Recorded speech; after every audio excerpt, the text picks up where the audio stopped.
Chicago loses in a heartbreaker to the Blues. First of all, there's nothing more annoying than losing to the St. Louis Blues, obviously. Every Hawks fan knows that. But what makes this loss even more difficult is the fact that St. Louis was coming in on the second half of a back-to-back. Hawks are coming in fresh. They're starting their backup goalie who has a 3.18 and an 890 this year. Not good. Um, and it's a Blues team who's also just not good. Like it's not like you're playing a playoff team here. It's the Blues. You can argue they're underperforming this year, but they're still not. We're far enough into the year where we know they're not a good team this year. But yeah, it's just a heartbreaking loss, at least to me. It is, and I think to most fans that's a heartbreaking loss. But before I even get into the game, the most heartbreaking thing is what happened to Connor Bedard at the end there. Obviously the game just ended, so obviously the media availability with Jeff Blashill hasn't come out yet. They probably haven't even asked him about it yet because the game ended 2 minutes ago. I just want to know what's going on with Connor Bedard. All we can base this on is his reaction, and it did not look good. He was visibly in pain the whole way off the ice, holding his right shoulder. All I got two flashbacks when that happened. I got flashbacks to him breaking his jaw, and I got flashbacks to Patrick Kane breaking his collarbone. It looked the same, and like McDavid too, breaking his collarbone. The reactions look the same. So I'm scared. I really want to know what's going on with Bedard, and hopefully it's nothing. And that, by the way, that's Connor Bedard, not Connor Berard. If John Buccigross is watching or listening, um, what was up with that? I'm trying to swear. I'm trying not to swear on this channel, even though it comes out sometimes. What was up with that commentary team? I mean, I say it like it's a surprise. We know what we're getting into with an ESPN broadcast, but I'm never gonna not be upset about it. Um, yeah, so the Hawks come out flat, and we've gotten to a point this year with this team where you can tell when they come out flat in the first 5 minutes of the first period, they're not winning that hockey game. We've seen it enough times this year where the games they win, you can tell from the jump, from the first five, this is a good night for this team. The games they lose, you can tell from the first five, this team is not moving their legs and their hearts aren't in it. And that was the first 5 minutes of this game. Um, yeah, I mean, yeah, Logan Mailloux gets on the board less than 4 minutes in. There was a delayed penalty already on Nazar. I don't like Nazar and Bertuzzi's back check effort on that play. Um, sure, Mailloux was on the right side. It'd be like the right winger's man. But Bertuzzi and Nazar were right there, and there was just not much effort in the back check to get there, and the shot goes right through. I believe it was Crevier's legs and beats Knight. I don't really blame Knight on that one at all. Um, yeah, and then with 8 minutes to go in the first, Luff scores. Two guys that get their first of the year. Um, Grizzlick and Levshinov just gave him all the space in the world. They could not have given him more space. He walked right in down Main Street. Another one where I don't blame Spencer Knight. And I also hate to say it, but Connor Bedard, watch the replay of that back check. Not much effort. I mean, I don't know if he was at the end of a shift. It looked like he was at the end of a shift. Um, but I still don't like the effort on there. So it's kind of a three-way tie for fault, maybe there. And we're quickly down 2-0, and then you know, Kaiser gives us some life with 4 minutes to go. What a shot by Kaiser, by the way, from Burakovsky and Bedard, who both had 2-point nights tonight. Yeah, it was a great pass by Burakovsky, great shot by Kaiser. Doc fights Mailloux to try to get some life. I don't think I'm being biased here, but I think Doc kind of kicked his ass. Doc got the better shots in. That's what I'll say. I won't say Doc kicked his ass. Doc got the better shots in though. Um, but it didn't matter because it didn't do anything for the Blackhawks. Caught myself there. Um, yeah, Blues are just controlling play in the offensive zone. We were giving them so much ice. They had so much room in the offensive zone all night. It got a little bit better in the third, but I think I attribute that more to the Hawks were pushing and the Blues were kind of more defensively focused rather than the Hawks were tightening up defensively. Um, Levshunov has a bad giveaway at the end of the period that leads to a grade A chance, and that's going to be a theme here. Levshunov had quite a few bad giveaways tonight. Not his best game.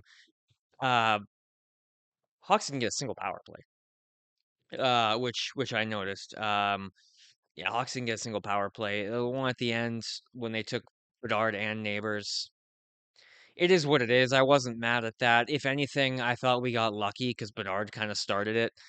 So the shitty part about that is that it's you're down by one, and it's your best player off the ice. So, but I don't blame the refs for taking both guys. I really don't. Like I said, if anything, I'm glad Bedard didn't get the only penalty because he could have. Um, we had moments of life, I thought, in the second period, but Hawks just couldn't build on it. There was flashes. You get one or two shifts here and there where it's okay. We got some pressure here, getting a couple shots on net. But just couldn't build on anything. And I think a big part of that is the Nazar line was invisible tonight. Um, I mean, Nazar specifically was invisible. I thought Moore was a little better. Still wasn't a good game. Bertuzzi was invisible tonight. But it's a tough one to see from that line tonight. You want them to kind of feed on this St. Louis team, and they didn't. Um, Moore has a grade A chance to open the third. He's stopped point blank. Hawks kind of start pushing a bit early in the third. The lines were in a blender. They were mixing everything up. At one point, they had Nazar playing with Doc and Lafferty, I believe it was. I noticed that a few times.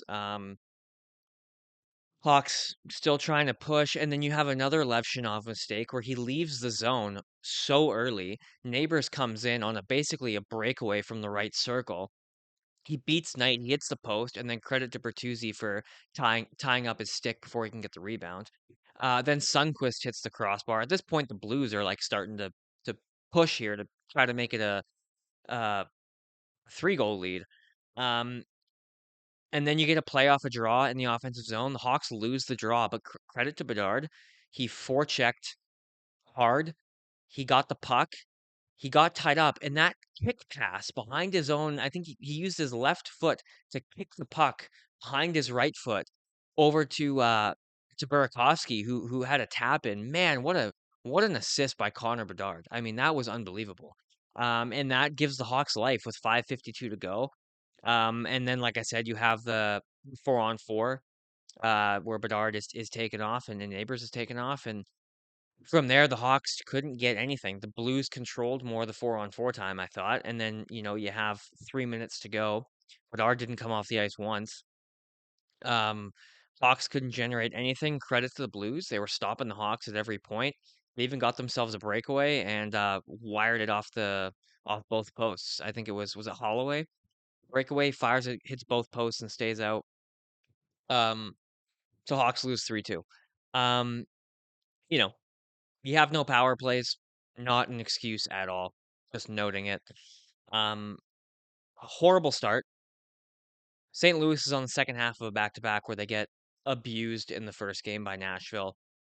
I get that they're coming out with a little more jump. I imagine the discipline they got after last night. So I get it. They're going to come out with some jump, but they're still in the second half of back-to-back, playing their backup goalie.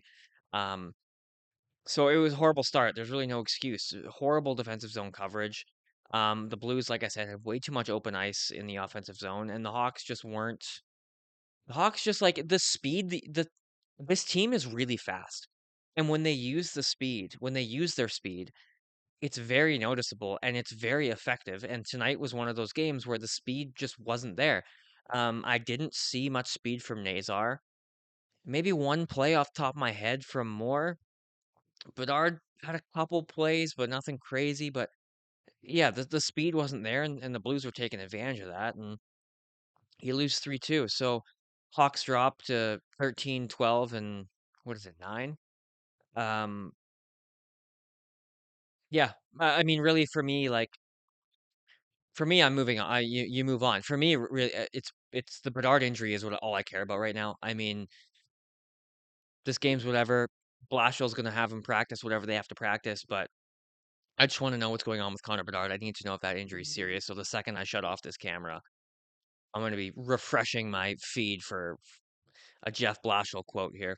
So yeah, not much else to say really on this one. Blackhawks lose 3-2 to the St. Louis Blues, which is a team that no Blackhawks fan likes to lose to. Bedard has a couple points. He's got 44 now on the year. He stays in that top four, near in that top three, but nothing really to take away from this one. It was a poor effort, poor effort, and now they're on a back-to-back.